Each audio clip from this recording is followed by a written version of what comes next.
Hello again, I'm Philip Miranda and welcome to the second part of my portfolio presentation for EDDE 204. So in this video, I am going to reflect on my own assessment and practices and beliefs, exploring the different perspectives and principles in distance education assessment and discuss the role of assessment in instructional design.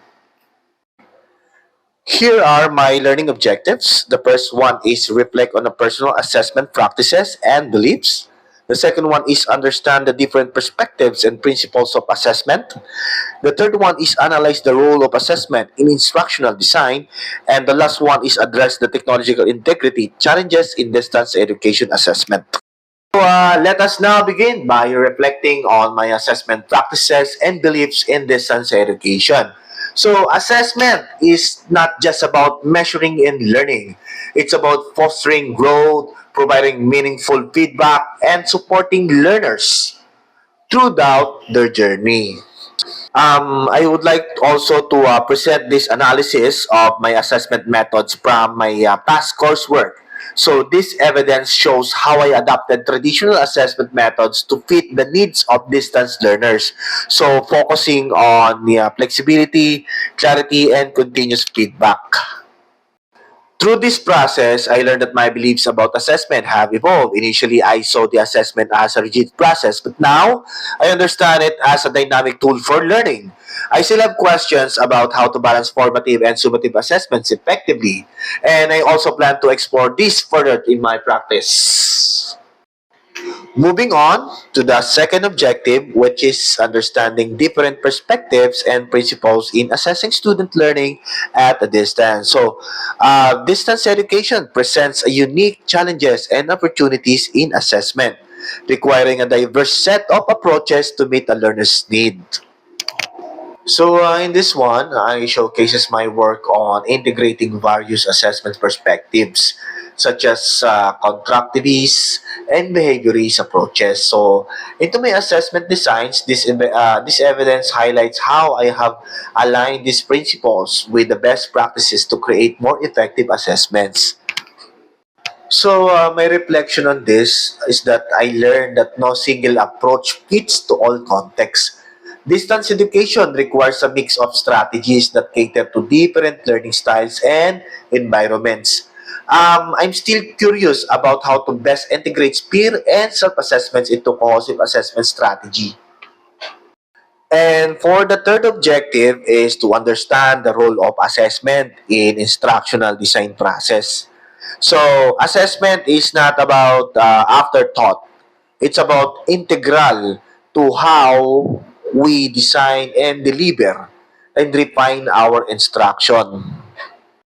And this one, I demonstrates how I incorporated assessment into instructional design through my course projects. So this evidence illustrates my process of aligning learning objectives, instructional activities, and assessment to create cohesive and effective learning experiences. While working on this objective, I realized that assessment drives the learning experience. It informs instructional design and choices and helps ensure that the learners achieve their goals. Moving forward, I plan to focus more on using assessment data to continuously improve my instructional design. So, the technology has played a significant role in my assessment practices.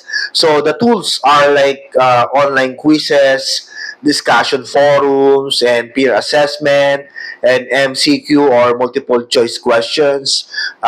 These tools have enhanced the way I assess the student learning in distance education.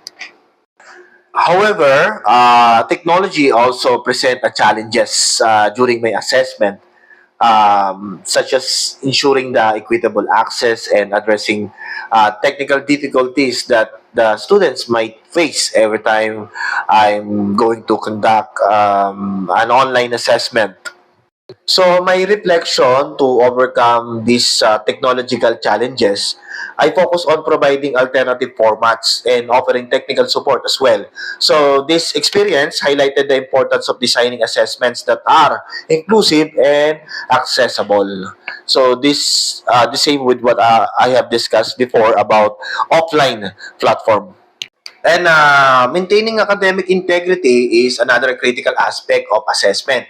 In distance education, the lack of direct supervision makes it more challenging to ensure that students are submitting authentic work.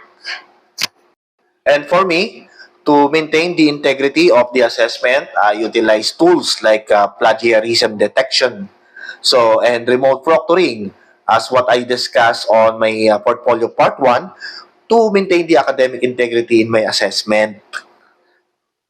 So, my reflection on integrity, while these tools are very helpful, they are not foolproof. So, this experience has taught me the importance of creating assessments that encourage honesty and reduce the temptation to cheat.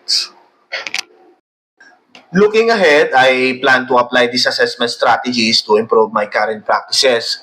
My focus will be on creating assessments that are fair, flexible, and supportive to all learners. In conclusion, the insights I gained from EDD 204, or Assessment of Student Learning, have reshaped my approach to the assessment and distance education. So, thank you so much for reviewing my portfolio, and God bless you. Thank you.